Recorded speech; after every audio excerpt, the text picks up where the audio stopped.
ലോകഭൂപടത്തിൽ ഇന്ന് ഏറ്റവും വലിയ ചർച്ചകൾ നടക്കുന്നത് പസഫിക് മേഖലയിലാണ്. ഒരു വശത്ത് മിഡിൽ ഈസ്റ്റിലെ സംഘർഷങ്ങൾ കാരണം ആഗോളതലത്തിൽ ഓയിൽ വിതരണം അവതാളത്തിലായിരിക്കുന്നു. മറുവശത്ത് ചൈനയുടെ ആധിപത്യം വർദ്ധിച്ചു വരുന്നു. ഈ രണ്ട് പ്രതിസന്ധികളെയും ഒരേ സമയം നേരിടാൻ ഏഷ്യയിലെ വൻ ശക്തികളായ ജപ്പാനും പസഫിക്കിലെ കരുത്തരായ ഓസ്ട്രേലിയയും കൈകോർത്തിരിക്കുകയാണ്. ജപ്പാന്റെ പുതിയ പ്രധാനമന്ത്രി സനെ തകൈച്ചി ഇപ്പോൾ ഓസ്ട്രേലിയയിലാണ്. ഓസ്ട്രേലിയൻ പ്രധാനമന്ത്രി ആന്റണി അൽബാനിസുമായി അവർ നടത്തിയ ചർച്ചകൾ വെറും ഫോർമൽ ആയിട്ടുള്ള ഒന്നല്ല, മറിച്ച് വരാനിരിക്കുന്ന ദശാബ്ദങ്ങളിൽ ലോകത്തിന്റെ ഗതി മാറ്റാൻ പോകുന്ന ഊർജ്ജ പ്രതിരോധ തന്ത്രങ്ങളാണ് അവിടെ രൂപപ്പെടുന്നത്. എന്തുകൊണ്ടാണ് ജപ്പാൻ പെട്ടെന്ന് ഓസ്ട്രേലിയയിലേക്ക് പോയത്? ഈ പുതിയ സപ്ലൈ ചെയിൻ സഖ്യം ചൈനയ്ക്ക് എങ്ങനെയാണ് വെല്ലുവിളി ഉയർത്തുന്നത്? ഊർജ്ജ സുരക്ഷയിൽ ഓസ്ട്രേലിയ ജപ്പാന്റെ ലൈഫ് ബോട്ടായി മാറുമോ? ഈ വിഷയത്തിലെ ഏറ്റവും പുതിയ വസ്തുതകൾ നമുക്ക് വിശദമായിട്ട് നോക്കാം. നമുക്കറിയാം, പ്രകൃതി വിഭവങ്ങളുടെ കാര്യത്തിൽ ജപ്പാൻ ഒരു റിസോഴ്സ് ഡെഫിഷ്യന്റ് രാജ്യമാണ്. അതായത് സ്വന്തം നിലനിൽപ്പിന് ആവശ്യമായിട്ടുള്ള ഇന്ധനമോ മറ്റ് അസംസ്കൃത വസ്തുക്കളോ ആ രാജ്യത്ത് പരിമിതമാണ്. അതുകൊണ്ട് തന്നെ അവരുടെ സാമ്പത്തിക ഭദ്രത എപ്പോഴും നിലകൊള്ളുന്നത് സുഗമമായ ഇറക്കുമതിയെ ആശ്രയിച്ചിട്ടാണ്. നിലവിൽ മിഡിൽ ഈസ്റ്റിൽ നിലനിൽക്കുന്ന രാഷ്ട്രീയ അസ്ഥിരതകൾ കാരണം ഓയിൽ വിതരണത്തിൽ വലിയൊരു സ്ക്വീസ്, അതായത് ഒരു തടസ്സം നേരിടുന്നുണ്ട്. ഇത് ജപ്പാന്റെ സമ്പദ് വ്യവസ്ഥയെ തന്നെ പിടിച്ചുലയ്ക്കാൻ സാധ്യതയുള്ള കാര്യമാണ്. ഇവിടെയാണ് ഓസ്ട്രേലിയയുടെ പ്രസക്തി. ഈ പറഞ്ഞ ബലഹീനതകൾ പരിഹരിക്കാനാണ് ജപ്പാൻ ഇപ്പോൾ ഓസ്ട്രേലിയയുമായി കൈകോർക്കുന്നത്. ലോകത്തിലെ ഏറ്റവും വലിയ ലിക്വിഫൈഡ് നാച്ചുറൽ ഗ്യാസ് LNG ഉൽപാദകരിൽ ഒന്നാണ് ഓസ്ട്രേലിയ. പണ്ട് നമ്മൾ വിചാരിച്ചിരുന്നത് യുദ്ധം എന്നാൽ വെറും ആയുധങ്ങൾ മാത്രമാണ് എന്ന്. എന്നാൽ 2026 ഊർജവും എനർജി ഒരു ആയുധമാണ് എന്ന് നമ്മൾ മനസ്സിലാക്കി. പ്രധാനമന്ത്രി തകൈച്ചിയുടെ ലക്ഷ്യം വ്യക്തമാണ്. മിഡിൽ ഈസ്റ്റിനെ മാത്രം ആശ്രയിക്കാതെ വിശ്വസിക്കാൻ കൊള്ളാവുന്ന ഒരു സൗഹൃദ രാജ്യത്തിൽ നിന്ന് ഊർജം ഉറപ്പാക്കുക എന്നത്. ഇതിനെ നമുക്ക് എനർജി സെക്യൂരിറ്റി പിവറ്റ് എന്ന് വിളിക്കാം. ഈ സന്ദർശനത്തിലൂടെ ജപ്പാൻ ലക്ഷ്യമിടുന്നത് കേവലം ഗ്യാസ് മാത്രമല്ല, മറിച്ച് വരാനിരിക്കുന്ന ഗ്രീൻ എനർജി വിപ്ലവത്തിനുള്ള ഹൈഡ്രജനും ക്രിട്ടിക്കൽ മിനറൽസും കൂടിയാണ്.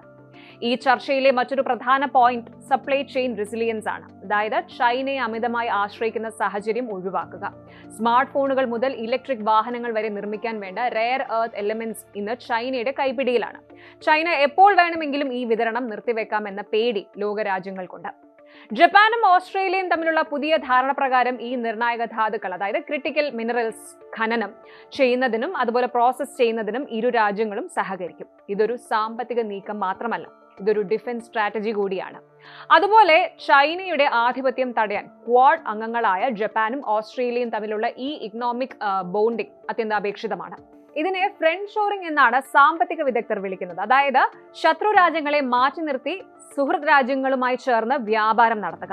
ജപ്പാൻ പ്രധാനമന്ത്രി തകൈച്ചി തന്റെ പ്രസംഗത്തിൽ എടുത്തു പറഞ്ഞ ഒരു കാര്യമുണ്ട്.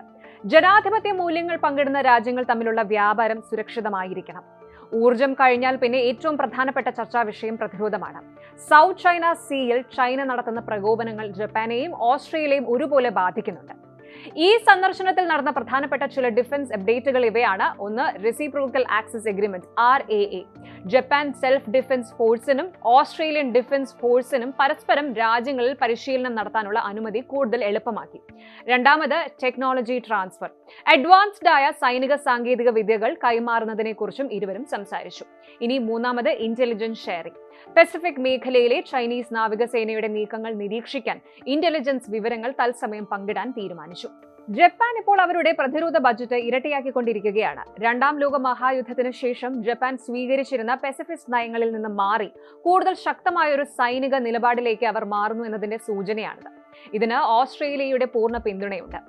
മിഡിൽ ഈസ്റ്റിലെ സംഘർഷങ്ങൾ എണ്ണവിലയെ ആകാശത്തോളം ഉയർത്തിയിരിക്കുകയാണ്.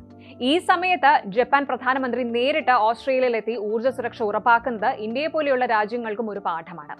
ഓസ്ട്രേലിയയിൽ നിന്ന് കൂടുതൽ LNG ജപ്പാനിലേക്ക് എത്തുന്നതോടെ ഏഷ്യൻ മാർക്കറ്റിലെ ഊർജ്ജ വിലയിൽ ഒരു ബാലൻസ് ഉണ്ടാക്കാൻ കഴിഞ്ഞേക്കും. ചൈന ഇതിനെ വളരെ ഗൗരവത്തോടെയാണ് കാണുന്നത്. തങ്ങളെ വളയാൻ പസഫിക് രാജ്യങ്ങൾ ശ്രമിക്കുന്നു എന്ന് ആരോപിച്ച് ബെയ്ജിംഗ് ഇതിനകം തന്നെ പ്രസ്താവനകൾ ഇറക്കി കഴിഞ്ഞു. പക്ഷേ സ്വന്തം നിലനിൽപ്പിനായി ജപ്പാൻ നടത്തുന്ന ഈ കരുനീക്കങ്ങളെ തടയാൻ ആർക്കും കഴിയില്ല. ചുരുക്കത്തിൽ സനെ തകൈച്ചിയുടെ ഈ ഓസ്ട്രേലിയൻ സന്ദർശനം വെറും ഒരു ഡിപ്ലോമാറ്റിക് വിസിറ്റ് അല്ല. ഇത് വരാനിരിക്കുന്ന പുതിയ ലോകക്രമത്തിന്റെ വിളംബരമാണ്. ഊർജ്ജത്തിന് വേണ്ടി മിഡിൽ ഈസ്റ്റിനെയും സാധനങ്ങൾക്ക് വേണ്ടി ചൈനയും ആശ്രയിക്കുന്ന കാലം കഴിയുകയാണ്. പകരം വിശ്വസിക്കാവുന്ന പങ്കാളികളെ കണ്ടെത്തി മുന്നേറാനാണ് ജപ്പാൻ ശ്രമിക്കുന്നത്. ഈ സഖ്യം ഇന്ത്യയെ സംബന്ധിച്ചും വളരെ പ്രധാനമാണ്. കാരണം ക്വാഡിലെ മറ്റ് 2 അംഗങ്ങളാണ് ജപ്പാനും ഓസ്ട്രേലിയയും. ഈ രാജ്യങ്ങൾ തമ്മിലുള്ള ബന്ധം ശക്തമാകുന്നത് ഇൻഡോ പസഫിക് മേഖലയുടെ സുരക്ഷയ്ക്ക് ഗുണകരമാണ്. കൂടുതൽ വാർത്തകൾക്ക് News 18 Keralam YouTube channel subscribe ചെയ്യുക.